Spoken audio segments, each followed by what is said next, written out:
Arthritis అంటే మన శరీరంలో యూరిక్ యాసిడ్ బాడీ అంటే కిడ్నీ బయటికి పంపించలేనప్పుడు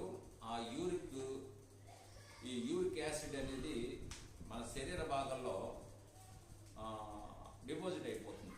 అది ఎక్కడ డిపాజిట్ అవుతుందంటే కాళ్ళు యొక్క వేళ్ళ సందుల్లోనూ చేతి వేళ్ల సందుల్లోనూ కొంతమందికి జాయింట్స్ లో కూడా డిపాజిట్ అవుతుంది.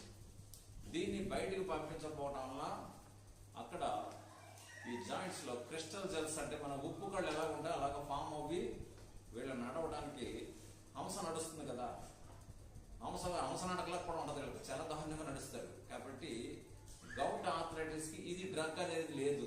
ఫస్ట్ యూరిక్ యాసిడ్ ని బయటికి పంపించాలి, నెక్స్ట్ డ్రగ్ తీసుకోవాలి. ఈ గౌట్ ఆర్థరైటిస్ కూడా కీళ్లవాతానికి పోలిన లక్షణాలు ఉంటాయి. కీళ్లవాతంలో జాయింట్స్ స్పెండింగ్ వచ్చేసి విపరీతమైన నొప్పి, మంట, దురద ఇవన్నీ ఎలా ఉంటాయో ఈ యొక్క గౌట్ ఆర్థరైటిస్ లో కూడా ఉంటాయి. కాబట్టి గౌట్ ఆర్థరైటిస్ ని అసెస్ చేయకండి. దీనికి ఆయుర్వేదంలో చక్కటి మందు ఉంది. మంచి చికిత్స కోసం పై నంబర్ని సంప్రదించండి. Thank you.